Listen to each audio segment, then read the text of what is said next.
Olá, muito bem-vindo, muito bem-vinda a mais um programa Direito e Justiça, que hoje traz para você um tema extremamente relevante, um tema que vem ocupando as manchetes dos jornais, vem ocupando espaço na mídia, que é a discussão sobre sucessão testamentária. E claro que quando nós falamos de sucessão testamentária, automaticamente nós lembramos do caso Gugu, com toda a polêmica que vem orbitando em relação a esse caso, no que se refere a quem tem direito à herança, quem não tem direito à herança, a posição de cada uma dessas pessoas. Então hoje nós vamos receber para aprender, para discutir todos esses assuntos, o Dr. José Fernando Simão, que é advogado em São Paulo, é professor, inclusive, da Faculdade de Direito do Largo São Francisco, aqui em São Paulo, professor da USP, uma pessoa extremamente capacitada, autor de livros, então é alguém que pode, sem dúvida alguma, esclarecer os pontos que a gente precisa conhecer para entender o que de fato está acontecendo. Doutor Simão, é um prazer recebê-lo aqui no nosso programa Direito e Justiça e tenho certeza que os seus esclarecimentos serão preciosos para quem nos acompanha.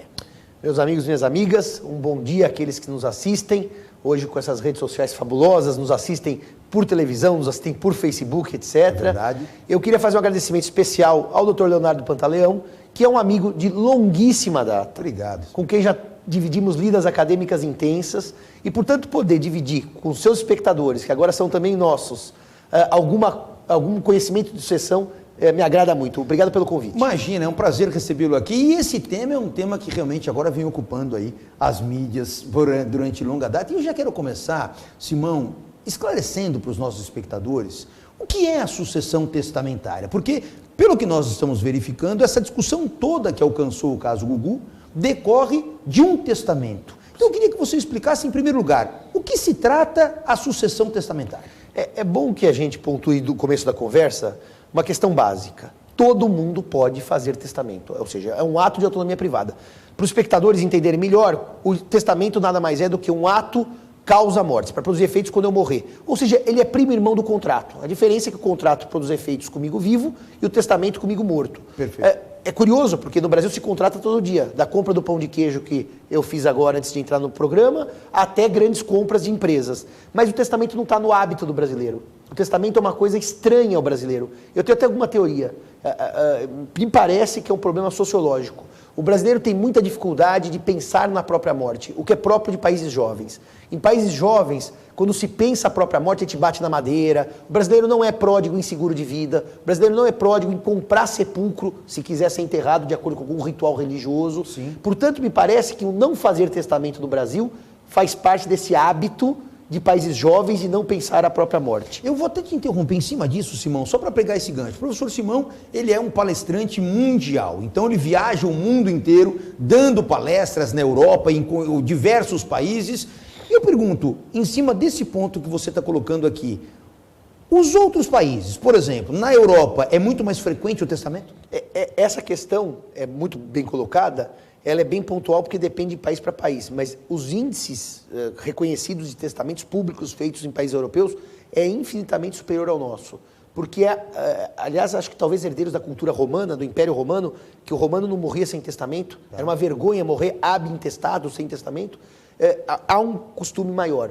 No que eu costumo dizer, Pantaleão, que é o seguinte: não há melhor nem pior, cada país tem a sua cultura, as suas origens, as suas bases, e testar ou não testar não é melhor nem pior. Mas, devo eu alertar, que muitas vezes o testamento, e agora eu vou falar como advogado, não como professor, resolve, previne, diminui e reduz brigas sucessórias e custos sucessórios.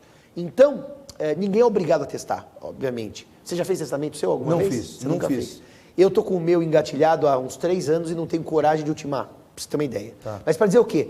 Que é interessante se testar, e qualquer pessoa pode testar, para prevenir futuros litígios e pensar melhor o destino dos seus bens. Agora, a grande restrição à liberdade de testar no Brasil, a grande, chama-se legítima. Isso é uma coisa que quem estuda direito sabe desde o primeiro ano.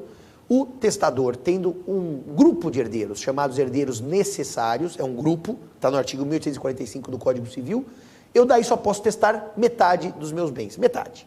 Ou seja, eu posso deixar para quem eu quiser essa metade disponível e não posso mexer na outra metade, essa outra metade, a legítima, fica vinculada obrigatoriamente, quer você queira, quer você não queira, quer você tenha uma boa relação ou não tenha uma boa relação, aos herdeiros necessários. Vou mais longe. Quer você veja o filho, quer você não veja o filho. E quem são os herdeiros necessários, Simão? Então, esse que é o grande problema, que já começa a esbarrar também no caso Gugu. Começa a esbarrar. São 3, pela lista. Descendentes, filhos, netos, bisnetos, trinetos. Vamos parar em bisnetos, porque ninguém tem trinetos. Depois, são os ascendentes. Eu posso não ter filhos, mas ter pais, avós, bisavós, trisavós, mas vamos parar em bisavós, também ninguém chega mais do que isso. Claro. E depois, o cônjuge. O 1845 do Código diz o cônjuge. Cônjuge casado.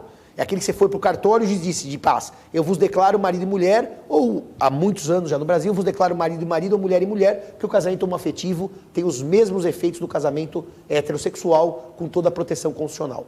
Agora repara, eu disse descendentes, filhos, netos, bisnetos, ascendentes, pais, avós, bisavós, e disse cônjuge. Não disse companheiro/companheira. Ou seja, aqueles que têm uma família baseada na união estável. Não disse. Perfeito. E por que não disse? Porque o código não diz.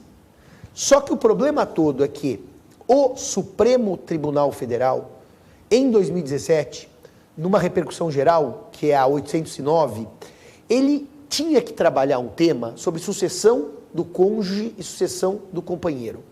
E ele igualou em matéria sucessória os casados e os unidos estavelmente. Mas igualou para um fim determinado. Se você lê a ementa do julgado, era só para declarar a inconstitucionalidade de um artigo que diferenciava cônjuges e companheiros. Matou o 1790 e foi para o 1829. Eu não quero ser muito técnico, mas quero dizer o seguinte. Há um debate de toda a doutrina e da jurisprudência se aquela decisão não teria considerado o companheiro herdeiro necessário. Hoje, se você lê 100 autores de família, 95 vão dizer que o companheiro é herdeiro necessário. Ou seja, se a Rose tivesse tido com o Gugu, eu estou dizendo tivesse para depois introduzir o assunto mais profundamente, Claro. uma união estável, ela teria direito a uma parte dos bens junto com os filhos do casal, que são os 3. Por quê? Porque se considerada herdeira necessária, como hoje grande parte da doutrina considera, e como já há decisões do STJ obter dictum, aquelas decisões que mencionam isso, a companheira como herdeira necessária, a Rose não poderia ser privada de tudo por testamento. Em suma, se a Rose era, porque o Gugu morreu, companheira do Gugu, e se seguíssemos essa doutrina majoritária, ela teria uma parte dos bens por herança. Aí eu lhe faço uma pergunta. Muito se divulgou que ela concordou, ela anuiu com o testamento da forma como ele foi feito. Ou seja, ela não fazia parte, ela não era contemplada naquele testamento. Aí então eu indago, ela pode dispor disso ou não pode? Porque a grande discussão parece que está em cima disso sobre alguns aspectos, né? Porque ela teria concordado, consta ali a assinatura dela, de que ela então estaria ciente e anuindo com aquela disposição pós-mortem dos bens do Gugu.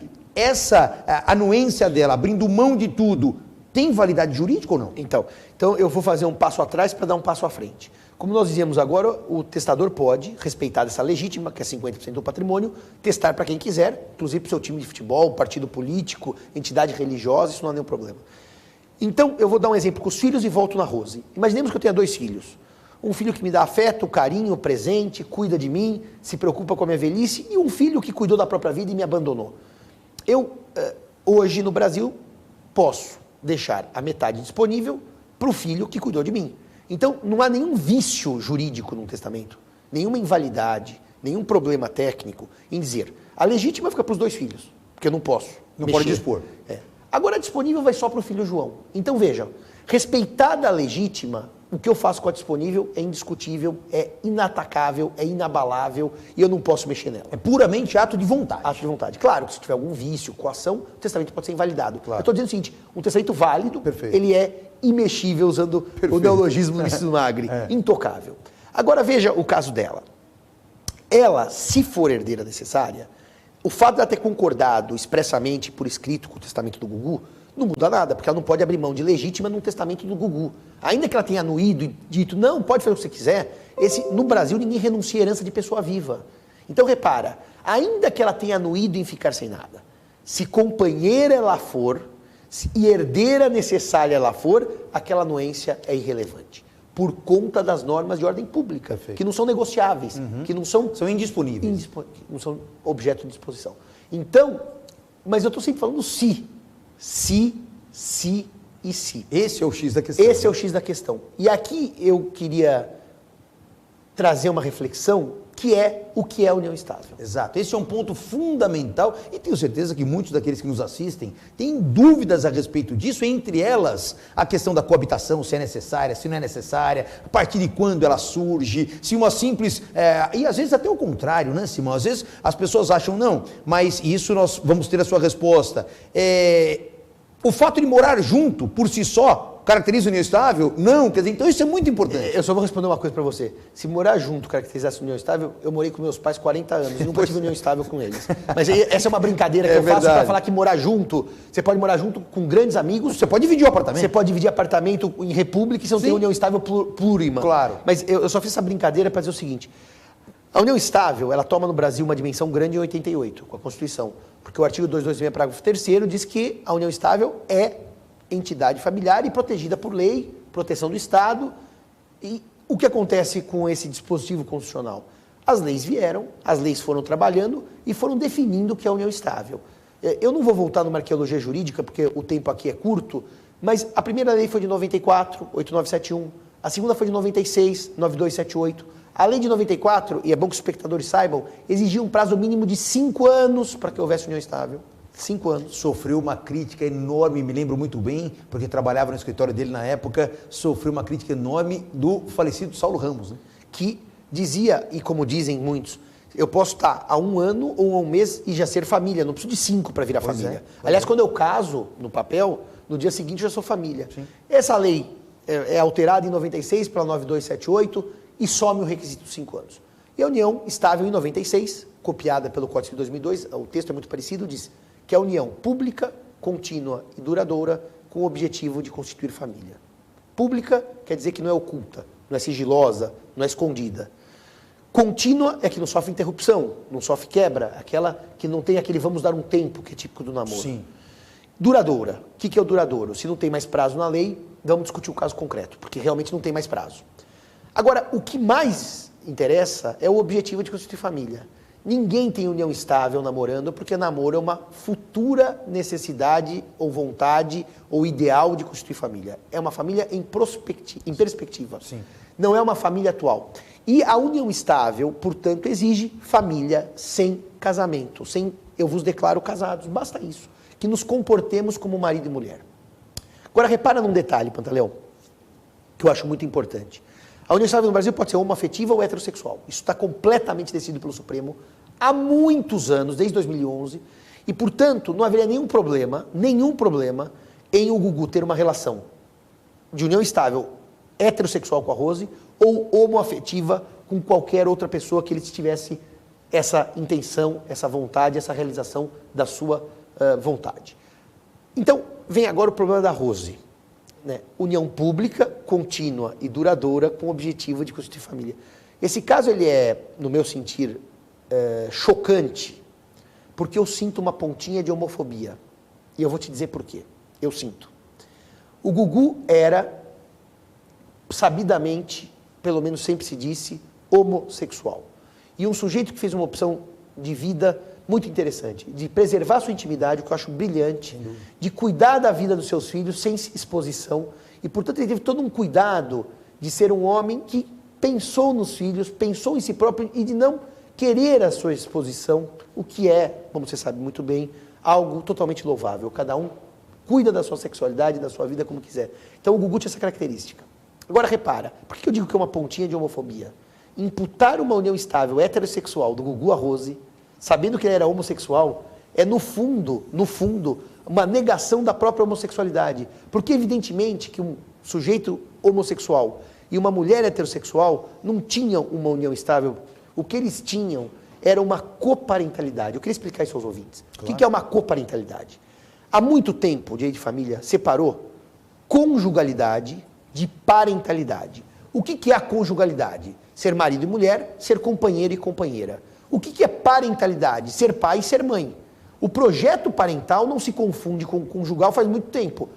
Inseminação artificial. Sim. Eu posso pegar um sêmen de um terceiro e o filho vai ser meu, porque eu consenti que minha mulher usasse espermatozoide de terceiro. Sim. Quem é o pai? Eu.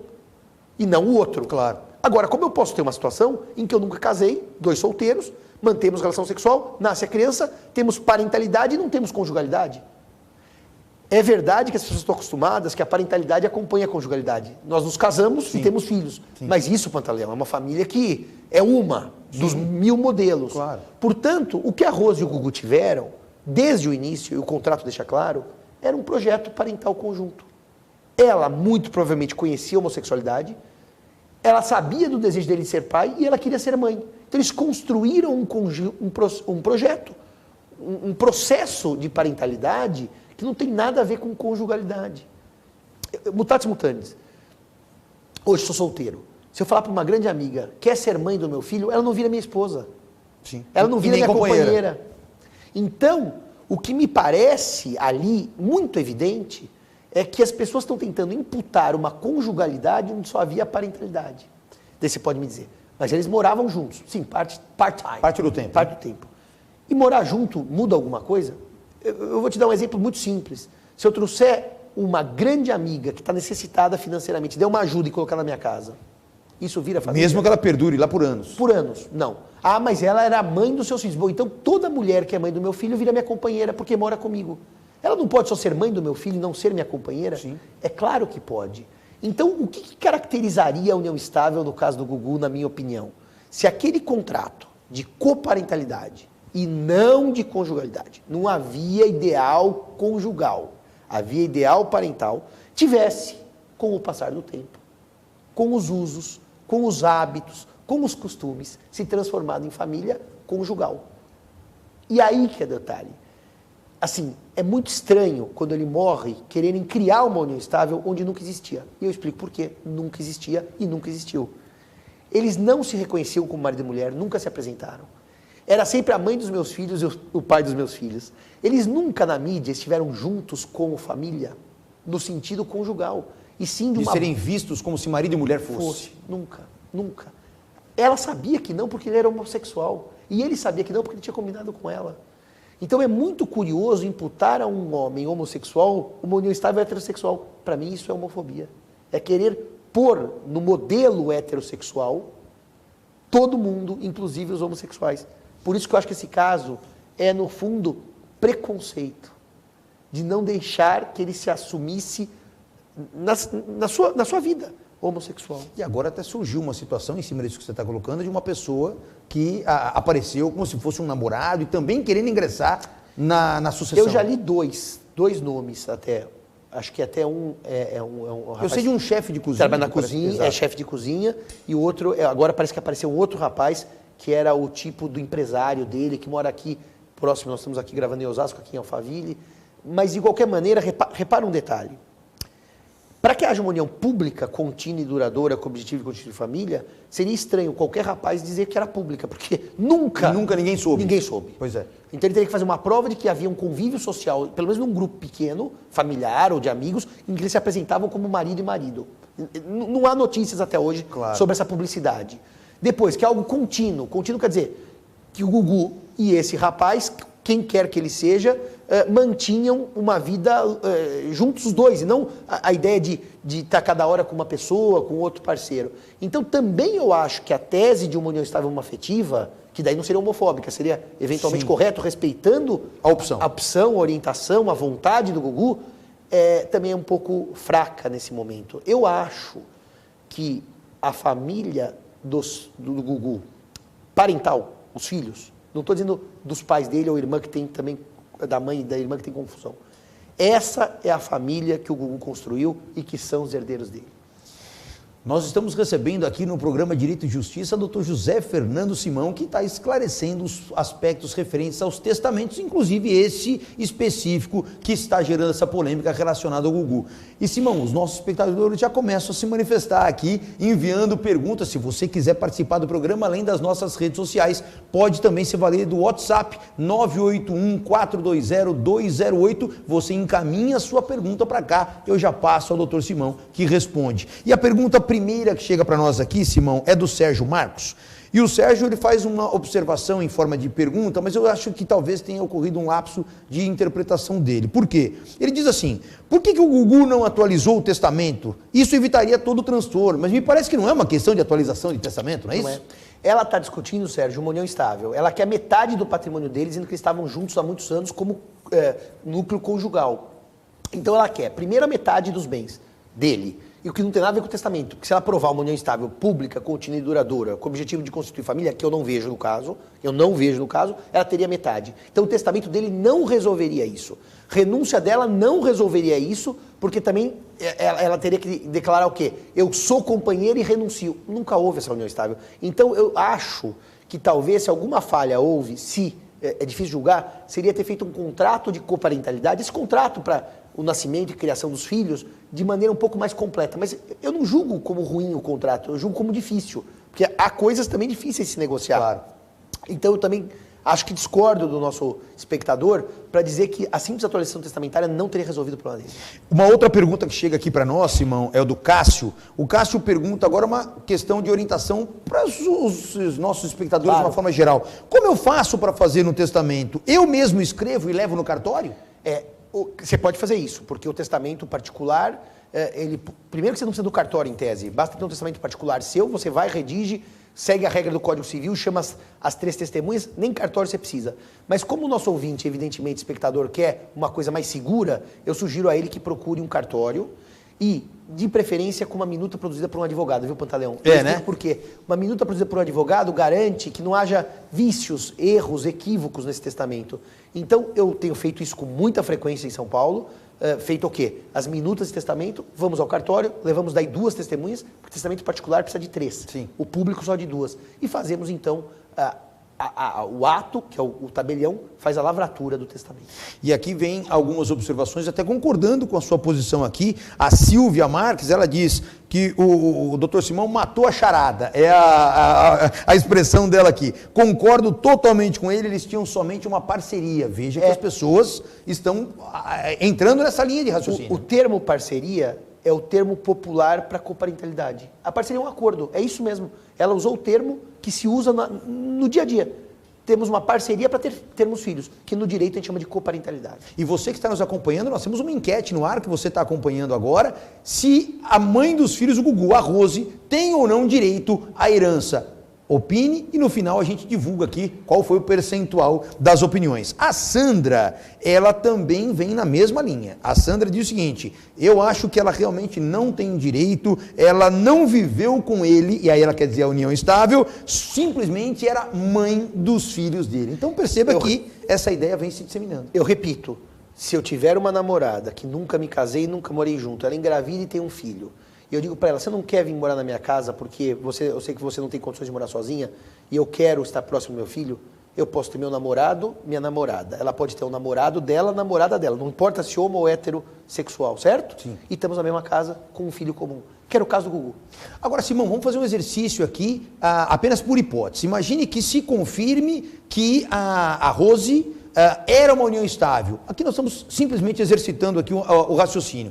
E tem esse outro rapaz que também dizia que ele também tinha uma união estável. O nosso direito admite a simultaneidade de mais de uma união estável? Como funciona isso? Olha, esse é um dos temas que tem alta discussão jurídica. Eu não posso dizer sim ou não batendo no martelo, então vou dar minha opinião. A corrente majoritária hoje entende que só há 2 uniões se um desconhecer o outro desconhecer um. Como é que funcionaria isso? Se ele efetivamente tivesse, entre aspas, enganado. Com a Rose ele teria uma, com esse rapaz que desconheceria a Rose ele teria outra. O Supremo recentemente, num voto do ministro Fachin, não acabou o julgamento ainda, admitiu 2 uniões estáveis, desde que houvesse boa-fé daquele que seria o segundo companheiro ou companheira. Boa-fé quer dizer, aí o termo ficou meio aberto, desconhecesse a primeira, mas o Supremo está julgando isso e é num caso de relação homoafetiva, mas ainda não há decisão firmada. Talvez a decisão do Supremo vá caminhar pela ideia de duas, se um desconhecer o outro desconhecer um, mas não assim. Todo mundo sabe de tudo, não dá para ter duas, ou três, ou quatro. E é interessante porque isso, num primeiro momento, pode passar a ideia de que quebra um princípio constitucional, inclusive, que é da monoparentalidade, né? Claro. E como lidar com isso? Quer dizer, você tem a Constituição definindo a instituição familiar monoparental. E a própria sociedade vem criando outros mecanismos nesse sentido. Uma decisão como essa não conflitaria com uma norma constitucional? Simão, eu tenho que fazer um disclaimer, eu sou declaradamente contra as uniões plurais ou plurimas ou poliafetivas. Eu entendo que o sistema é monogâmico por história, por lei, por tradição e por tudo. E por sociedade. E entendo que se não mudar a lei não pode se acabar com a monogamia. Então eu vou te responder claramente. Eu, Simão, me coloco frontalmente contra todas essas decisões. Quando o Conselho Nacional de Justiça, o CNJ, vetou, proibiu as escrituras poliafetivas, eu mandei alguns textos meus para os conselheiros e acho que fez muito bem o CNJ de proibir. Que se mude a lei. Se o Brasil entender que é possível união plural, plurima, poligâmica, o nome que você quiser dar, Pantaleão, eu entendo que deve se mudar o Código Civil. Dar um bypass, deixar a lei de lado, eu acho uma coisa absolutamente lamentável. Ou seja, jogar fora o sistema. Sim, porque às vezes a gente tem a sensação, Simão, de que o nosso legislador, ele talvez intencionalmente, ele evite entrar em polêmicas. O Código Civil de 2002, por exemplo, que entrou em vigor, você sabe bem melhor do que eu, em janeiro de 2003, ele não previu expressamente as relações homoafetivas. E já era algo absolutamente corriqueiro. Sim. Quer dizer, a mesma coisa agora, me parece, em relação a essa questão da monogamia. Quer dizer, está se tornando algo, claro que ainda temos ainda uma longa jornada pela frente, mas está se tornando algo já um pouco mais existente na sociedade. Quer dizer, então, exige uma mudança legal para atender esses anseios sociais? Ou da forma como os direitos está regulamentado, é suficiente? Eu vou responder de uma maneira bastante simples. Não há vedação ao casamento homoafetivo no Código Civil, como há vedação à poligamia. São duas coisas distintas nesse sentido. Os impedimentos matrimoniais dizem, não posso me casar sendo casado. 1521. Não diz, não pode se casar homem com homem. E, aliás, até uma ressalva. Você casar sendo casado, além do impedimento específico, é crime de acordo com o nosso Código Penal, né? O professor Pantaleão sabe, porque é penalista, que o crime de adultério caiu. Adultério não existe mais. Mas o de bigamia prossegue como crime. E para dizer o que para vocês?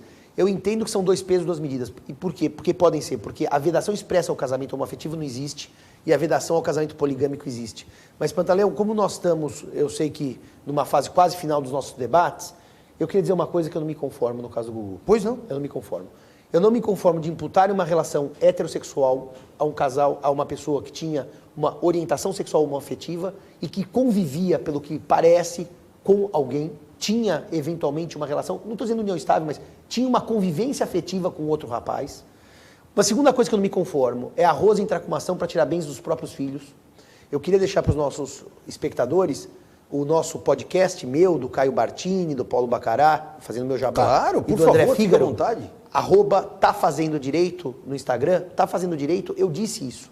Tem que haver a nomeação de um curador para defender os filhos contra a mãe, porque a ação é contra eles. Quando ela pede a união estável, ela pede metade dos bens que são dos filhos. Tanto é verdade que o TJ de São Paulo já concedeu essa nomeação desse curador para cuidar do interesse das crianças, porque é uma briga da mãe com os filhos.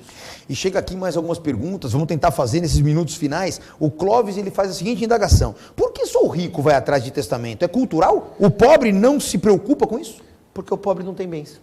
Se não tem bens, não tem briga. É muito bom deixar claro que o testamento ele vale para disposições patrimoniais, né, Simão? Tem coisas pessoais, mas são irrelevantes. Pois é. O que vale é para patrimônio. Quem não tem patrimônio, normalmente não se preocupa com a sucessão. E aí a Magali faz uma outra pergunta, a Magali Mendes, que ela diz o seguinte: quando um padre ou uma pessoa que mora sozinha, não tem familiares, morre, para quem vai o patrimônio? Só para dizer para vocês, no Brasil, assim, descendentes, ascendentes, cônjuge, companheiro, e o quarto são os colaterais. Colaterais são irmãos, primos, tios, sobrinhos.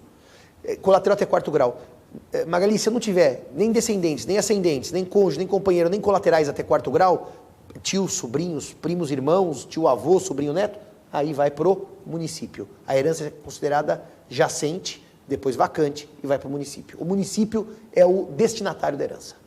Ou seja, aquele patrimônio que ficou sem um destino acaba sendo incorporado pela municipalidade e aí então integra o ativo daquele município. E o bonitinho, não é porque o município é herdeiro, é porque não há herdeiros, então ele é o Pois destinatário. quer dizer, algum destino tinha que se dar àquele patrimônio. É por isso que as pessoas que não têm descendentes, ascendentes, cônjuge, companheiro, nem colaterais, devem testar. Devem testar porque elas podem não querer que o município fique com a minha casinha, ou com o meu carrinho, ou com a minha indústria.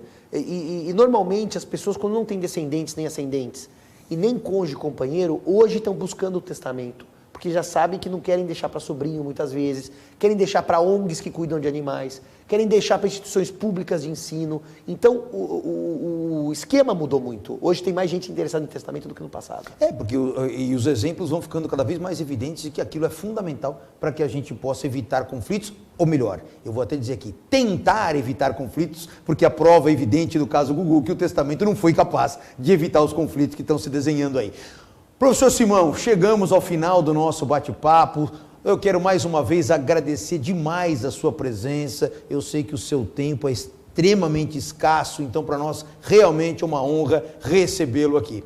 Tá certo? E em relação à nossa enquete, estou recebendo aqui, veja que interessante, olha como as coisas acontecem, né? A mãe dos filhos do Gugu tem direito à herança? Nós temos 90% das pessoas dizendo que sim e 10% das pessoas dizendo que não. Esse é, eu sempre costumo dizer aos alunos, essa é a beleza do direito, onde nós temos as discussões e as opiniões divergentes em relação a isso.